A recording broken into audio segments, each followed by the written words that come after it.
Mangungumusta lang kami, Captain Madrid, ma'am, sa mga preparasyon ng ating Quezon City Police District. Kaugnay nitong mga inaasahang pagkakaroon din ng mga rally o protest action kontra sa korupsyon. Captain, ma'am. Yes po, ang pamunuan naman po ng QCPD sa pangunguna ng aming Acting District Director, Police Colonel Randy Glenn Silvio ay patuloy po na nagmo-monitor at naghahanda para po sa mga iba't ibang pagtitipon na gaganapin sa darating na Sunday. And in fact po, magmula pa po last week ay Yes. patuloy na rin po kaming nagbabantay, nagbibigay ng seguridad at sinisiguro natin na maging mapayapa at maayos ang mga pagtitipon ng ating mga kababayan. Opo. Base po, Captain Madrid, doon sa mga binabanggit nyo na last week nagkaroon ng mga pagtitipon din. Wala naman hong naging naganap na any untoward incident, ma'am, ano ho? Yes sir, sa kabuuan naman po naging mapayapa, maayos ang mga pagtitipon ay yung mga kilos protesta nitong nagdaang linggo. At yun po, kung merong mga iilan ay maayos naman po na i-disperse at naging mapayapa na po sa kabuuan.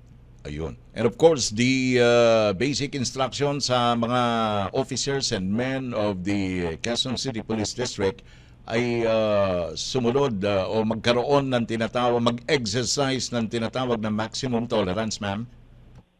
Yes po, tama po sir.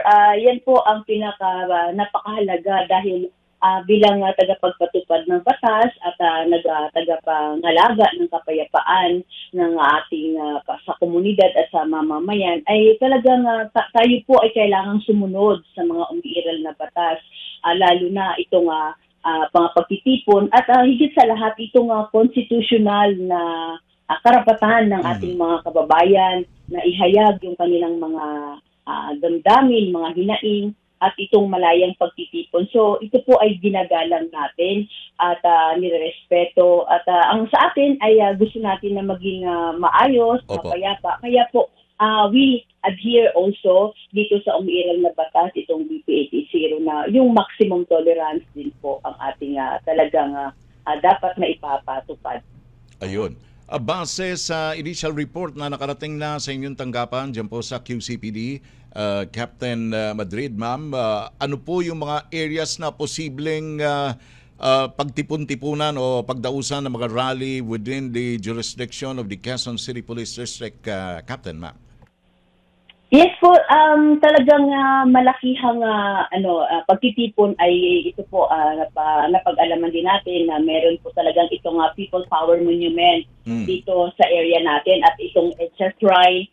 Meron din pa rin po na every time kahit sa mga araw-araw na mga lightning rally na tinatawag natin dito sa harap Opo. ng House of Representatives. In fact, meron din dyan ongoing na 3-day na rally dito sa may harap mismo, sa may SB Park. So, yan po yung mga maliliit lamang din na mga participant. Meron pong mga nag-attend dyan na iilan. So, more or less, yun po ang ating binabantayan. So, ang talagang ating pong tinututukan nga at pinaghahandaan niya ay itong gaganapin dito sa People Power Monument ngayong linggo. Ayun.